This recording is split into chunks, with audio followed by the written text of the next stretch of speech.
¿Quién va a ser la primera fuerza política? Parece que el segundo puesto va a estar muy disputado entre la izquierda y ese supuesto centro moderado procedente del este de nuestro país. Lo que también parece claro es que la izquierda radical y populista parece haber tocado su techo y no van a obtener resultados, digamos, relevantes. 5W, a ti Rojo, buenas noches. Empezamos con el qué. Buenas noches, Gonzalo. Nuevas encuestas preelectorales en España. A un mes y 18 días de las elecciones generales, el Partido Popular sigue en primera posición en todos los sondeos. Mantiene una firme y cómoda primera plaza, dado el descenso del PSOE, una formación que parece no tener suelo. Quien tampoco tiene techo en este caso, es Ciudadanos. La formación de Albert Rivera sigue imparable en las encuestas. La del País le otorga incluso la segunda plaza. Podemos es el partido de los cuatro de arriba que peor lo tiene. Ya no es la formación de moda, ya no acapara la misma intención que antes, con lo que no está claro que Pablo Iglesias consiga ser tan decisivo como esperaba ser en el Congreso de los Diputados. Y llegamos al quién. La principal conclusión es que el bipartidismo no se ha acabado ni mucho menos. Está tocado, pero no de muerte. Prueba de ello es que PP y PSOE seguirían siendo las fuerzas más votadas. Ciudadanos será el partido clave, la novia más deseada. Hoy sumaría mayoría con el PP, no así con el PSOE. Los socialistas tampoco lograrían gobernar solo con Podemos. Necesitarían también la ayuda de los nacionalistas para llegar a la Moncloa. Y por último, solo nos queda una reflexión. ¿Las encuestas son un fiel reflejo de la realidad o se publican para influir en la sociedad? ¿Está tan bien Ciudadanos como reflejan los sondeos? ¿Tiene el Partido Popular el suelo que demuestran estos informes pese a todo lo que ha hecho estos años? Según estos análisis demoscópicos, la izquierda está muy dividida. División que penaliza a todos esos partidos. ¿Es esa división cierta? Y una última cuestión. ¿Reflejan, pues, las encuestas el sentir ciudadano o podemos hablar de cocina y de fábrica de corrientes de opinión? Editorial con Eduardo García Serrano.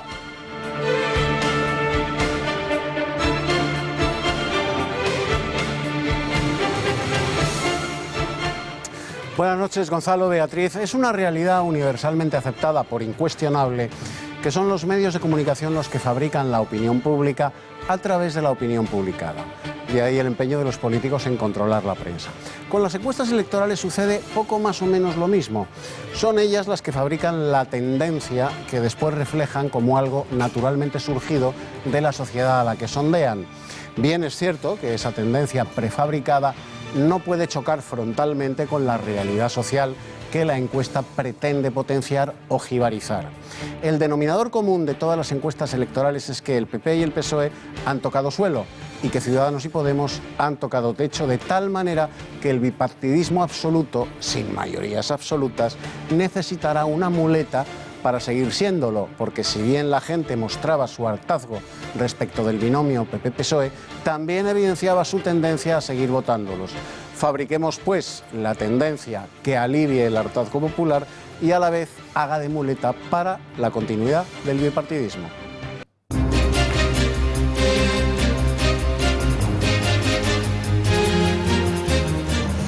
La presidenta del Parlamento de Cataluña, Carme Forcadell, ha convocado para mañana una junta de portavoces extraordinaria para intentar impulsar la resolución independentista. La reacción de la oposición no se ha hecho esperar. PP, Ciudadanos y PSC han pedido a la presidenta que retire la convocatoria y anuncian la presentación de recursos de amparo ante el Tribunal Constitucional si Forcadell no rectifica, a la par que convocan una reunión de urgencia para el Parlamento. Va a haber una voluntad firme de llevar a cabo el mandato democrático, salga de las urnas, y por lo tanto de una obediencia estricta a ese mandato democrático.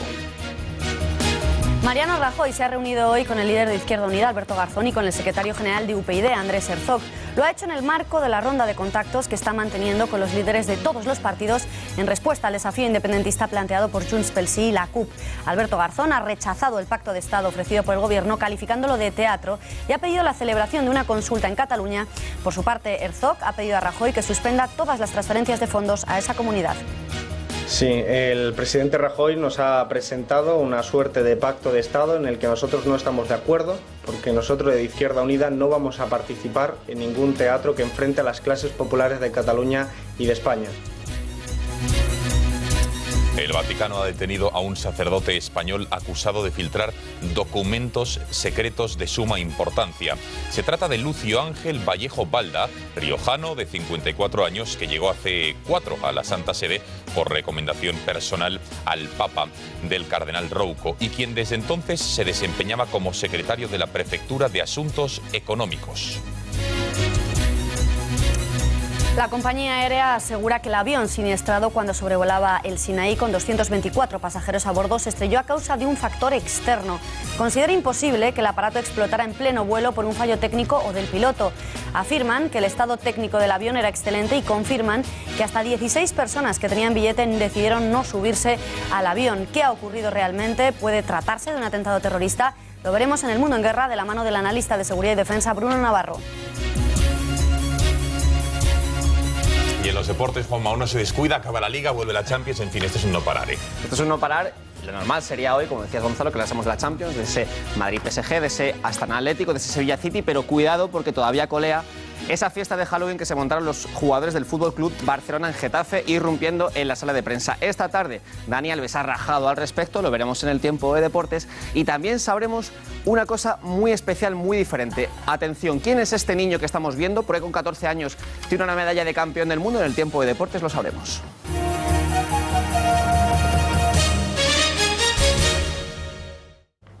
Un día más abrimos este informativo con el pulso separatista que han planteado los partidos independentistas de Cataluña. Las formaciones de la oposición en la Cámara Autonómica se han reunido esta tarde. Tanto Ciudadanos como los socialistas y el PP han intentado acercar posturas para plantear una respuesta conjunta al desafío de la mesa del Parlamento. La formación de Inés Arrimadas y la de Xavier García Albiol tienen claro qué es lo que hay que hacer: presentar ante el Tribunal Constitucional un recurso de amparo si la presidenta del Parlamento catalán no rectifica y rechaza el texto que prevé que Cataluña inicie los pasos para desconectarse de España.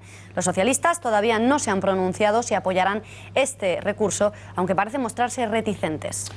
Por su parte, la presidenta de la Cámara catalana sigue a lo suyo y ha convocado para mañana a las 10:15 de la mañana, concretamente a la Junta de Portavoces, para abordar la resolución independentista de Junts pel Sí y de la CUP. Una reunión que no estaría, digamos, 100% acorde a la ley, ya que el Partido Popular todavía no se ha constituido como grupo parlamentario, formalidad necesaria para abordar este tipo de iniciativas. En la misma línea desafiante se ha mostrado el jefe de la lista de Junts pel Sí, Raül Romeva. El ecocomunista ha asegurado que el deber del Parlamento es obedecer el mandato democrático y desobedecer al Tribunal Constitucional.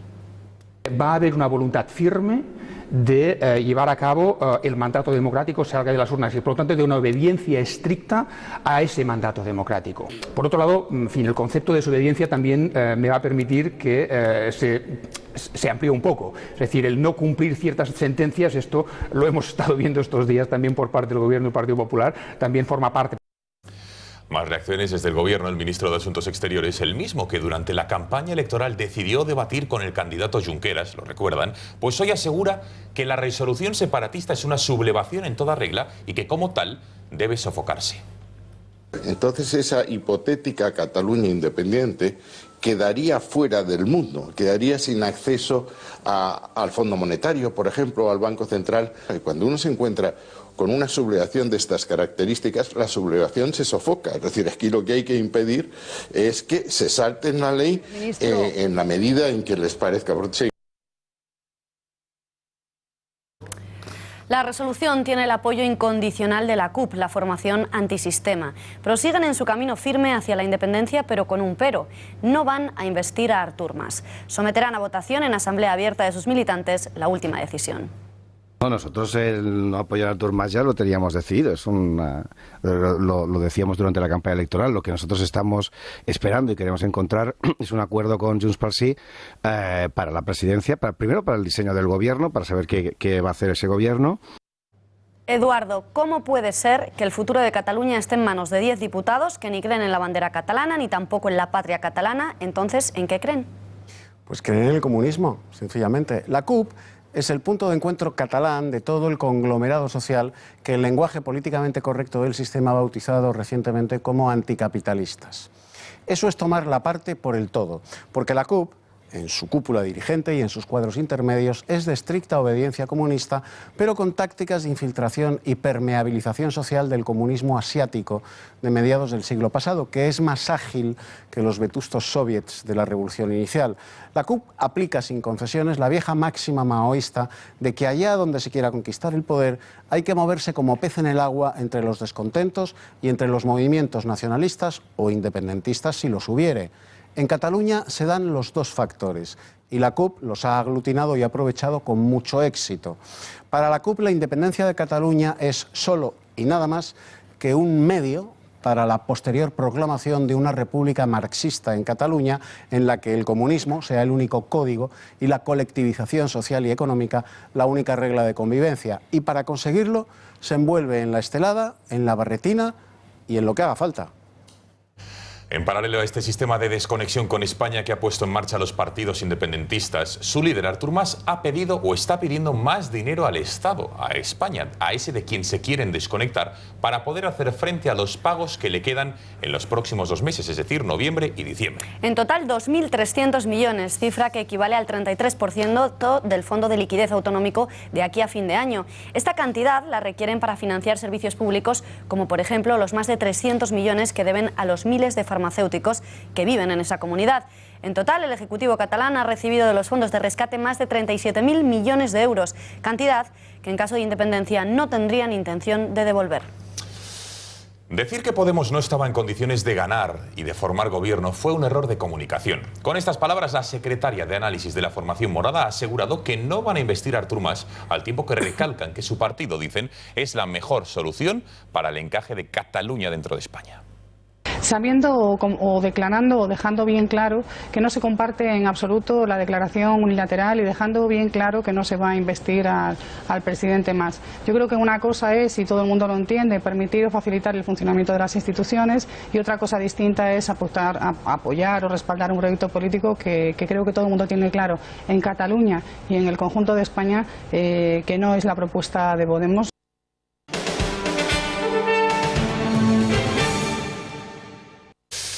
Abordamos ya lo que es sin duda una de las noticias del día, y es que a 2 meses para las elecciones generales, Ciudadanos sigue su ascenso imparable en la mayoría de sondeos, llegando incluso a convertirse en segunda fuerza en intención de voto en la encuesta realizada, lo están viendo en sus pantallas, por el periódico El País, que le otorga ni más ni menos que un 22,5%, solo un punto por detrás del PP, que con el 23,5% se sitúa como el partido que consigue mejores resultados. En tercera posición están los socialistas, con un 21% de los sufragios. Lejos de ellos estaría Podemos, con el 17% de la supuesta intención de voto. Eso respecto al sondeo realizado por el diario El País. Si nos fijamos en los elaborados por la cadena SER y ABC, ambos medios coinciden en colocar al partido de Albert Rivera en un tercer lugar, con un 22,1% en el caso de ABC y un 21,6% que le otorga la radio de Prisa. En ambas encuestas gana el Partido Popular en intención de voto con el 26% de los sufragios en el caso de la cadena SER, y solo un punto menos de lo que le otorga el ABC a los populares, a quien concede el 27,8% de los votos.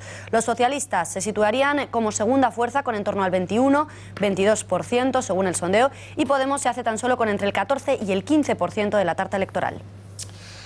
Para analizar los datos que publican estos días las encuestas, tenemos conexión con Amando de Miguel, uno de los sociólogos de más reconocido y prestigio en nuestras fronteras y fuera de ellas, a quien ya saludamos. Don Amando, buenas noches.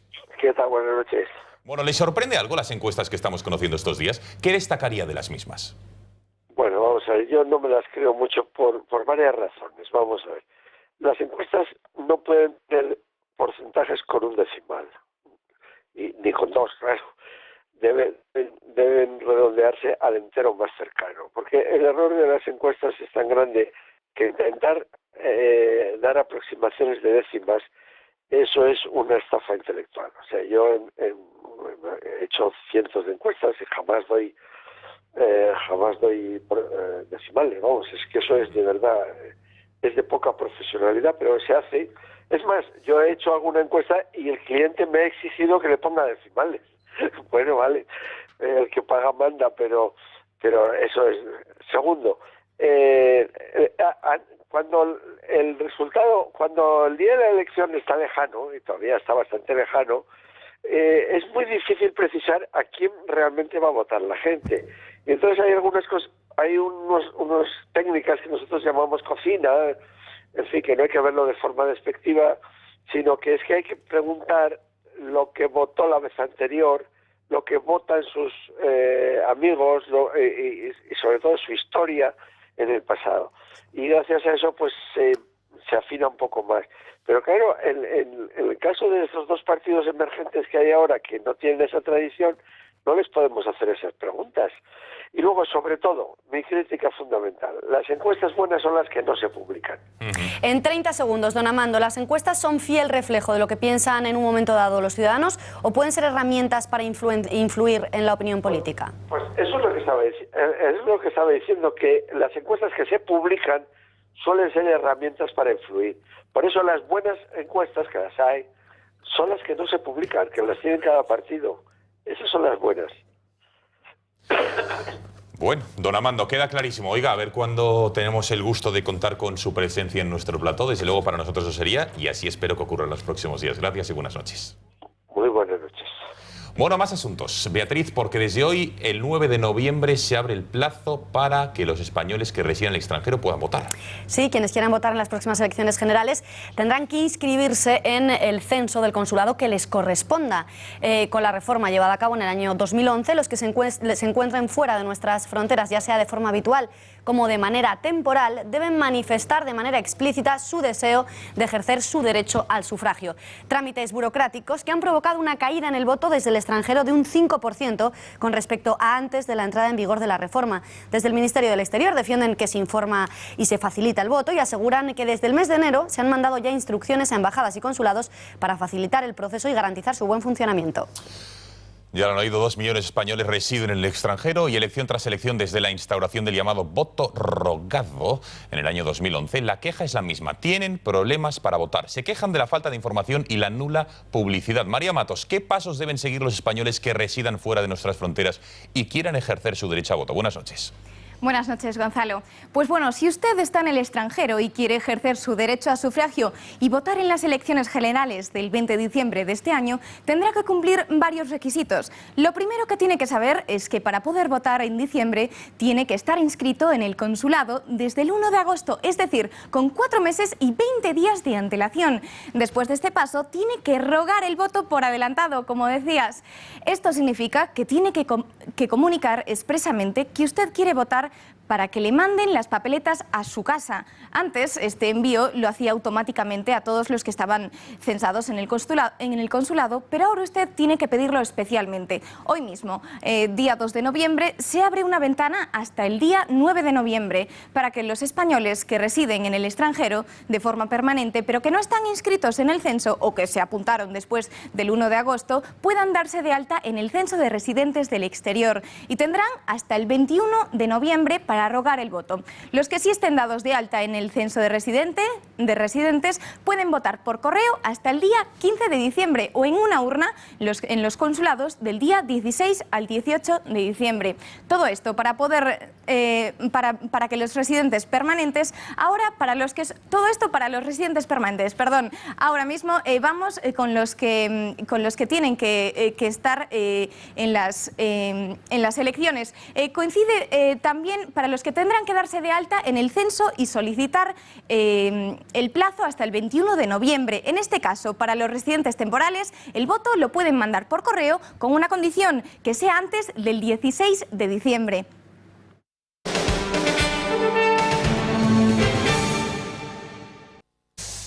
La Gendarmería del Vaticano ha arrestado hoy a un sacerdote español. Se llama Luis Ángel Vallejo Balda, tiene 54 años y es el secretario de la Prefectura de Asuntos Económicos de la Santa Sede. Es sospechoso de la sustracción y difusión de documentos informativos a la par que confidenciales. Para analizar el alcance de esta detención tenemos con nosotros al director de infovaticana.com, Gabriel Ariza. Señor Ariza, buenas noches. Buenas noches. Ha visto que no me he equivocado con el nombre de su portal, No, se ha equivocado con el nombre del prelado, que no es Luis Ángel, sino Lucio Ángel Vallejo Balda. Bien, pues nada, todos los días tenemos. Información que toma, por cierto, de infovaticana.com. Bueno, vamos a ver. Primera pregunta, señor Ariza.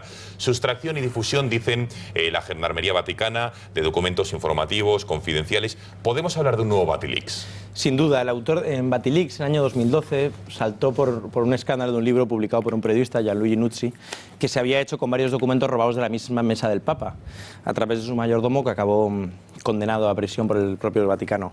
Esta vez se ha anunciado la publicación de dos libros las próximas semanas.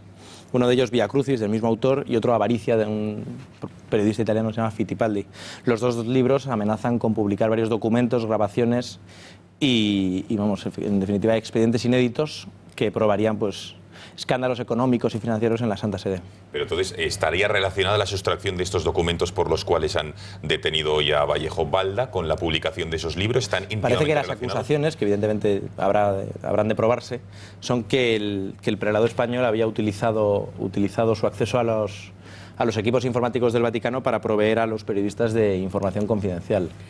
Fueron detenidos tanto él como Francesca Chaocchi, que es una financiera italiana de 30 y pocos años, que colaboró con él en una comisión para la reforma económico-administrativa de la Santa Sede.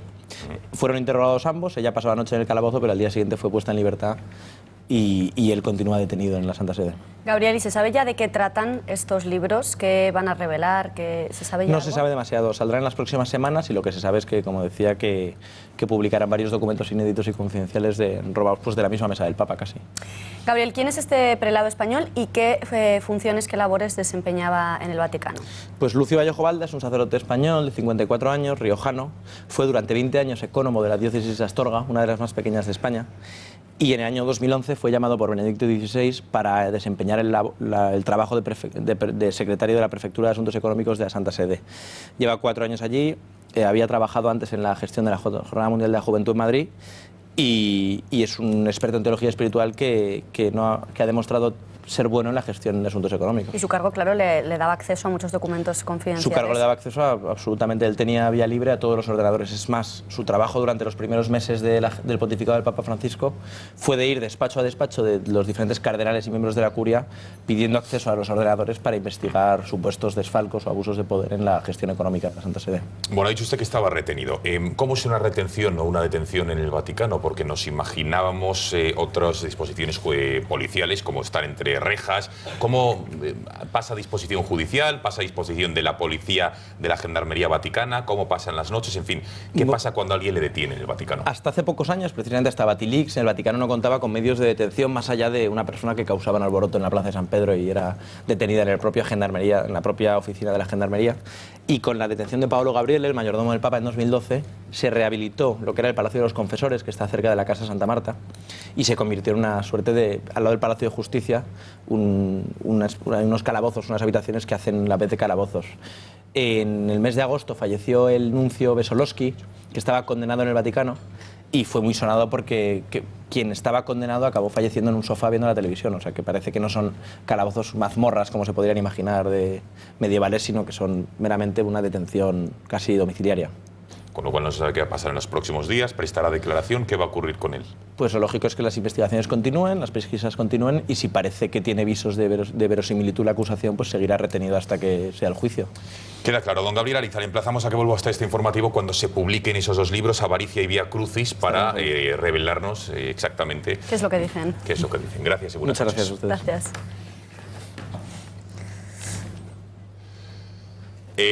Como están viendo en sus pantallas, una imagen vale más que 1000 palabras. Esta que están viendo ha conmocionado a Rusia. Se trata de Darina Gromova, un bebé de 10 meses que observaba los aviones desde el aeropuerto de San Petersburgo pocas horas antes de morir. Se trata de la víctima más joven del avión siniestrado en el Sinai. El retrato de la pequeña de espaldas ha corrido como la pólvora por las redes sociales y los rusos la han usado para hacer ilustraciones con mensajes de ánimo como San Petersburgo, estamos contigo. De allí eran la mayoría de los fallecidos. También esta pequeña, la víctima más joven de un pasaje cuyo arco de edad iba desde los 10 meses hasta los 70 años. En total había 17 niños a bordo y el uso de las redes sociales a través de los móviles ha hecho que los rusos se tropiecen con retratos colgados pocos minutos antes de morir. Muchos de los fallecidos están ya en San Petersburgo. A primera hora de la mañana han llegado a Rusia los restos de 144 de los más de 220 víctimas del avión accidentado, como decimos, en el Sinaí, que todavía están siendo investigados por los forenses para ser después entregados a sus familias. La compañía aérea asegura que el avión siniestrado se estrelló a causa de un factor externo. Considera imposible que el aparato explotara en pleno vuelo por un fallo técnico o del piloto. Afirman que el estado técnico del avión era excelente y confirman que hasta 16 personas que tenían billete no subieron a bordo. En una rueda de prensa en Moscú, el subdirector de la empresa aérea descartó que un fallo técnico o un error humano causaran la catástrofe. La única razón explicable, decía el portavoz, de por qué el avión fue destruido en el aire es que hubo un impacto específico puramente mecánico que influyó físicamente en la aeronave. Eduardo, las hipótesis que se barajan cada vez son más inquietantes, ¿no? Sí, Beatriz. El avión civil ruso caído en la península del Sinaí despierta cada vez más conjeturas, a cual más inquietante, como dice Beatriz, sobre las causas del siniestro. Si estalló en el aire, las dos causas principales, al margen de improbables estadísticos descartados por imposibles tecnológicos, son el impacto de un agente exterior o la explosión de un elemento interior. Según la declaración de testigos presenciales, el avión estalla en el aire, se envuelve en una bola de fuego y sus restos se desperdigan en un área de 20 kilómetros cuadrados. Podemos seguir llamándole accidente hasta que se confirme, si finalmente es así, que fue un atentado terrorista o un ataque premeditado. Ambas hipótesis son más probables y más posibles que el fallo humano de los pilotos o el fallo técnico, imprevisible y súbito, que desencadena en segundos un fallo multiorgánico en todos los sistemas del avión. Un avión de pabellón ruso sobrevuela una zona en la que la guerra es lo cotidiano, pocas semanas después de que Rusia se haya implicado abiertamente en el conflicto sirio. Estalla en el aire y el Estado Islámico reivindica su derribo. Nadie quiere aceptarlo, de momento, sin duda, porque en los comunicados oficiales lo primero que muere es la verdad.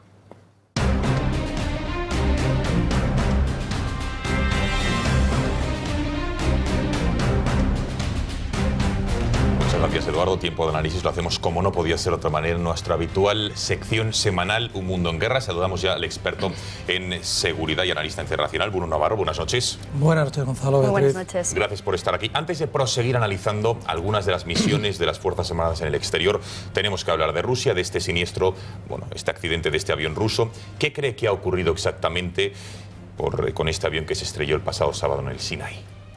Bueno, Eduardo lo acaba de explicar bastante bien. De las cuatro posibilidades, hay dos que son el atentado interno, una bomba llevada por un pasajero metida en alguna maleta, y el derribo por un misil por parte del Estado Islámico. Hay otras dos que son el accidente, también las ha mencionado, el accidente y el fallo humano.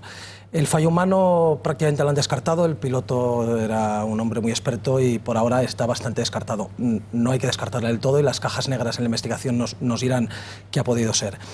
El accidente, como bien he dicho también, es un avión muy tecnificado, es difícil que sea accidente, pero los accidentes ocurren diariamente, o sea, no hay que descartar el accidente. También la investigación de las cajas negras que se han encontrado y está en buen estado y de los restos del aparato.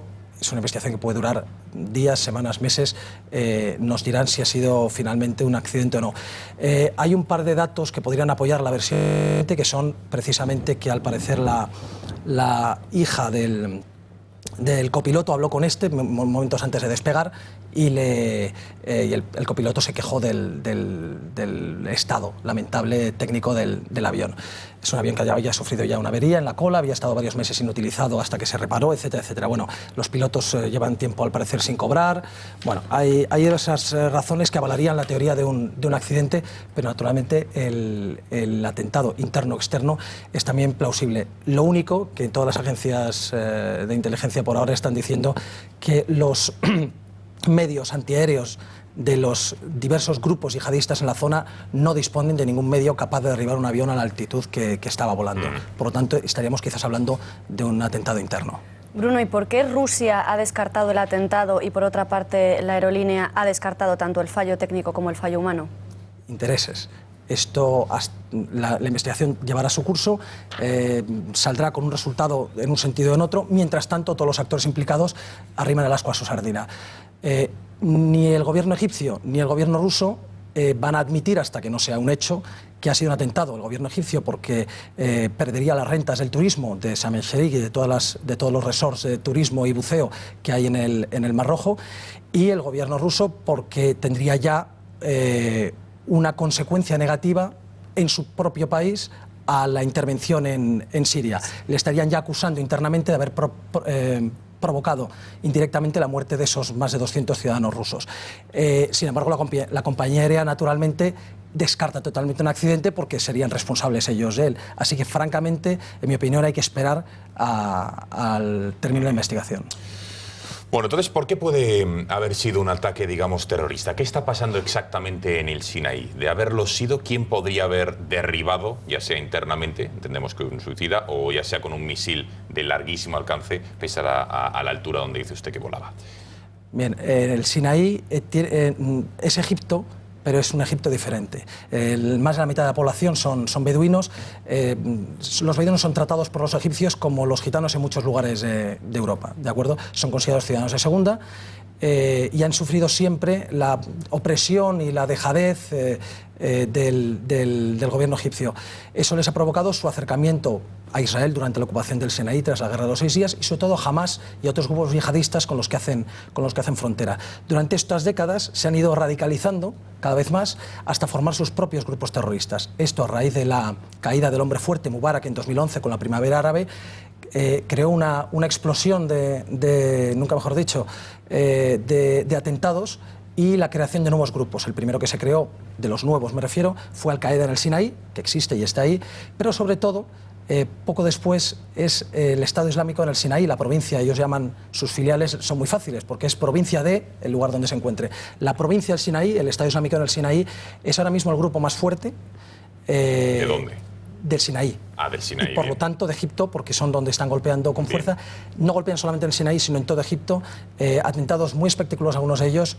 En teoría no tienen la capacidad misilística para derribar el avión, pero desde luego, si hubiera que dar un nombre, sería probablemente ellos, que además concordaría con el hecho de que Rusia está perjudicando al Estado Islámico en Siria. Por lo tanto, sería una buena venganza. Sería plausible, ¿no? Y ya por último, entonces, señor Navarro, con todos los indicios que tenemos, los condicionantes de los que hemos hablado, ¿usted qué cree? Si tuviera que mojarse, ¿qué cree que habría pasado el pasado sábado?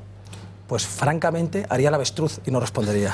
Vale, pero como nosotros le pedimos que se moje y que no haga el avestruz y que saque la cabeza, por favor, de debajo de las alas, no, que barrunta, sin ánimo, entiendo yo, por lo que ve, esto no es ningún examen, lógicamente, y entiendo su prudencia como analista, pero teniendo en cuenta que, en fin, que son algunos los indicios, pero muchas las contradicciones y hay muchos intereses, como usted ha dicho, ¿qué cree que puede haber pasado? Pues si yo tuviera que elegir, como dice, con una pistola en la cabeza y tengo que elegir una u otra, como estamos haciendo ahora, yo abogaría por el accidente. En primer lugar, accidente técnico, no fallo humano, y en segundo lugar, y muy cerquita, por la bomba interna. Interior. Cambiamos de asunto, empezamos la semana pasada, vamos a seguir repasando esas misiones del ejército en el extranjero. La semana pasada hemos cerrado la misión en Afganistán. ¿En qué ha consistido esta misión? Bueno, en Afganistán estuvimos desde el 2001, que empezó tras las Torres Gemelas la invasión de Afganistán. Estuvimos apoyando a Libertad Duradera, la operación americana inicial, con ingenieros y un hospital de campaña. Y a partir de 2005, ya la misión de OTAN, la famosa ISAF, nos dio una responsabilidad. La responsabilidad era una provincia entera, Badghis, y una base, la base regional de todo el oeste de Afganistán, en Herat. Estas zonas, que estaban colindantes, han sido durante toda la guerra de las zonas menos complicadas y más seguras, entre comillas. Es decir, ha habido atentados, ha habido ataques, ha habido insurgencia, ha habido talibanes, ha habido combates, entre las fuerzas españolas han combatido, en algunos casos valerosamente, etc. Pero en comparación al resto del país no era precisamente la zona, cuando llegamos, la zona más complicada.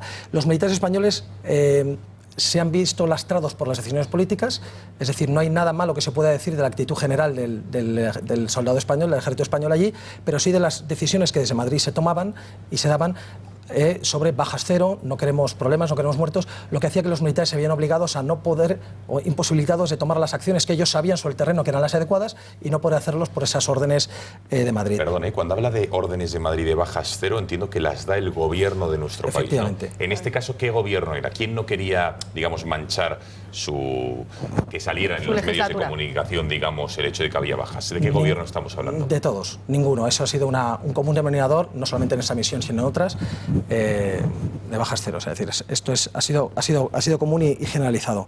Hemos llegado a tener 1.500 hombres en 2011 y la semana pasada cerramos la misión, ya 2015, la semana pasada cerramos ya la base de Herat, ya habíamos abandonado en 2013 la provincia de Badghis y nos quedan únicamente 20 hombres en el cuartel general de Kabul. Es ahora mismo todo lo que nos queda. Unos 20 hombres en Kabul. El resto ya se ha retirado tras, ahora, con lo cual ahora nos queda, la semana pasada hablábamos de 2.600 militares en el exterior, ahora mismo tendremos unos 2.100 a costa de esta retirada. Bueno, ha hablado de combates, ha hablado de disputas durante este tiempo que han a fuego abierto. ¿Cuál ha sido entonces el balance? ¿Qué balance de nuestras tropas, de nuestros soldados que han ido ahí de carne y hueso a luchar? Vale, pues hemos tenido 102 muertos en esta guerra. Es verdad que 62 fueron en un solo incidente, que fue el accidente del Yakolev, del Yak-42, de regreso a España, que es desde Afganistán a España, que se estrelló en Turquía, y otros 17 del accidente del Cougar, del helicóptero, en el mismo Afganistán. El resto, fundamentalmente, por ataques con explosivos por parte de la insurgencia y también algunos disparos. El balance en cuanto a la misión es que no se gana. Es una misión que no hemos ganado, hay que reconocerlo, es decir, España no siempre ha ganado sus guerras, las guerras a veces se ganan, a veces pierde. Esta es una guerra que Occidente no ha ganado y nos retiramos por las bajas occidentales, que han sido 3.500, es menos de los afganos militares y policías que mueren en un año en Afganistán, quiero decir, pero bueno, para Occidente le duele más, lógicamente, por la presión en casa y por la presión afgana, que tampoco quería que nos quedáramos. Pero, ya digo, no la hemos perdido o no la hemos dejado de ganar no por ganas de los soldados españoles. Y entonces, ¿cómo está la situación allí? Es decir, ¿cómo están los talibanes, por un lado? Y por otro lado, hemos estado viendo cómo ha ido avanzando el Estado Islámico en Siria, en Irak. ¿Ha llegado también a Afganistán?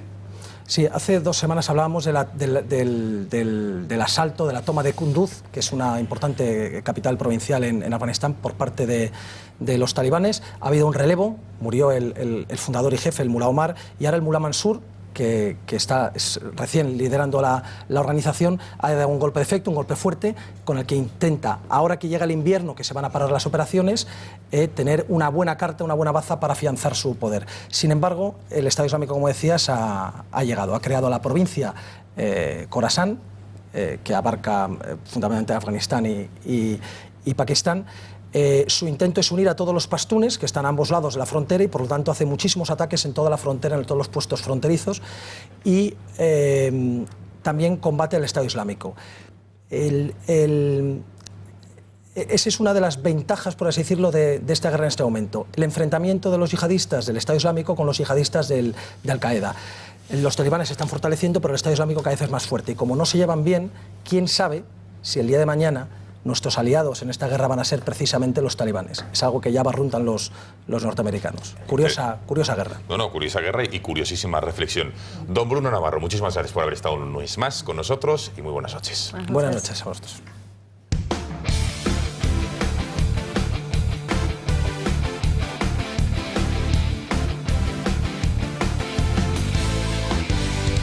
En los deportes, Juan Manuel Pérez, buenas noches de nuevo. ¿Qué tal? Hola, ¿qué tal? Bueno, sigue dando mucho de qué hablar.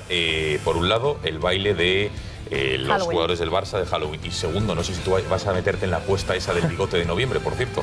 Ahora nos lo dirás. Yo, si lo tenéis y comento, yo sí me quito la parte de abajo y me quedo con bigote, sin ningún problema. Exactamente. Pues sí, Gonzalo, como comentabas, ese polémico baile del FC Barcelona de varios jugadores del Barça después de ganar en Getafe que hicieron por en medio de la sala de prensa de los jugadores del Getafe, de Víctor Álvarez, que estaba compareciendo después de ser derrotados en casa. Hay que recordar que ayer el Barcelona se disculpó en un comunicado oficial y que hoy Ángel Torres en Radio Marca ha recriminado esa actitud a los jugadores azulgrana. Bueno, pues esta mañana Pedro León, el capitán del Getafe, del equipo del sur de Madrid, ha hablado y ha dicho que acepta las disculpas del FC Barcelona. En primer lugar, sí que nos parece una falta de respeto. Evidentemente así lo valoramos dentro del vestuario, cosa que bueno, nosotros estando en su lugar jamás haríamos. Esta mañana, aparte del comunicado, recibí una llamada del capitán del Barça, Andrés Iniesta, y por nosotros queda zanjado el tema. Aceptamos las disculpas y a partir de ahora pues bueno, no hablaremos más del tema. Bueno, pues queda zanjado el tema para Pedro León, pero no para Dani Alves, que esta tarde se ha despachado a gusto. Que es raro que Dani Alves utilice las redes sociales para crear polémica con estos mensajes. Señor Ángel Torres, no fue la intención faltar al respeto ni a ustedes ni a nadie del Getafe. Si faltamos, pedimos disculpas, pero el jugador brasileño que ha, decimos, utilizado esta red social para hacer referencia al Getafe y también al Clásico. No hace falta que nos quiten ninguna máscaras porque no las tenemos, fue solo puntual y pase lo que pase en el Clásico, no será por... Hay cosas más importantes que todo eso, vamos a pasarlo bien, la vida es chula, todos nosotros también lo somos. Bueno, no será por falta de, lo ha dejado en el aire, muchos se refieren a que no será por falta de huevos, es decir, haciendo un mensaje un poquito bajo de cara a un Clásico en el que no estará Messi. La prensa catalana hoy ha dicho que el futbolista argentino no se recuperará finalmente de su lesión, algo que ya dijo aquí el profe San Martín, ese recuperador prestigioso, recuperador en Punto Pelota, el pasado 28 de septiembre. Pues no se puede precisar, a lo mejor en 6 o 7 semanas o a lo mejor se alarga, eso va a depender del jugador, pero no olvidemos una cosa importante, es un jugador muy explosivo, es un jugador que hace constantes cambios de dirección, que frena y que arranca, y esa musculatura, ya digo, tenemos que equilibrarla, porque como haya un desequilibrio, el jugador se puede alargar las lesiones. Me parece, no sé, muy arriesgado decir 7, 8 semanas, vamos a ver cómo va evolucionando el jugador, ¿eh? Bueno, en ese Clásico sí que estará Cristiano Ronaldo, si no se lesiona antes, pero cuidado porque la temporada que viene puede que no esté en el Real Madrid. Vamos a ver la entrevista que ha concedido el portugués a diferentes medios y los que ha dicho una frase, no sé si lo podemos ver justo a continuación, ahí está, en puntopelota.es, titulando «Salir del Madrid, ¿por qué no?». Bueno, no cierra la puerta del equipo blanco Cristiano Ronaldo, que podría salir la campaña que viene el próximo verano. Rafa Benítez ha hablado también hoy esta mañana en el Club Blanco y ha alabado a Marcelo, no solamente alaba a Cristiano Ronaldo, también al lateral izquierdo, que está en un excelente momento de forma. Yo creo que sí, es uno de los mejores laterales del mundo. Es un jugador netamente ofensivo que contribuye muchísimo a nuestro ataque, le da calidad, le da amplitud, le da profundidad, le da desequilibrio y le da goles. O sea, muchas cosas positivas. Bueno, el Atlético de Madrid, que está en Astana, en la capital kazaja, entrenando, ahí lo estamos viendo, a 12 grados bajo cero se ha ejercitado el equipo rojiblanco, que jugará mañana a las 4 de la tarde ese partido de Champions, y su entrenador, Simeone. Cuidado lo que publica Javi Matallanas, el colaborador de Punto Pelota, en El Confidencial. Avisa de que puede salir rumbo al Chelsea el próximo verano. En Punto Pelota, en apenas unos minutos, veremos más información al respecto. Y nos vamos con estas imágenes que les hemos adelantado en el sumario. Este es el chico del que les estábamos hablando. Es placado, hay que recordar, Sudáfrica ganó a Australia en la final del Mundial. Este chico de 14 años salta a celebrar con sus ídolos, es placado, y Bill Williams, la estrella del equipo neozelandés, le rescata y no solamente evita que la seguridad no se lo lleve, sino que además le regala su medalla de campeón del mundo. Bueno, Juanma, entonces, ¿el bigote para cuándo? Para mañana, venga, para mañana. Para mañana. Oye, apuesta aceptada, vamos a estar todas las chicas en la redacción esperando. Todo el mes de noviembre, ¿eh? Bueno, yo he dicho para mañana. Pero para mañana, pero el mes es November. Bueno, veremos. Bueno, nos vamos. Pueden seguir leyendo sobre el bigote de Juanma, sobre todo en Punto Pelota y también en puntopelota.es y también en gaceta.es. Señores, muchísimas gracias por su confianza. La información vuelve mañana puntualmente a las 8 de la tarde. Que pasen una muy buena noche. Adiós.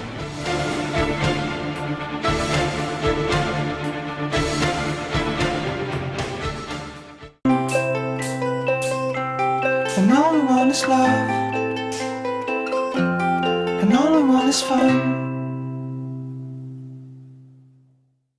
Una velada en Restaurante Portonovo se transformará en un momento especial en nuestros salones o en nuestra terraza, disfrutando de nuestros platos que le evocarán los sabores y las texturas del mar de la tierra.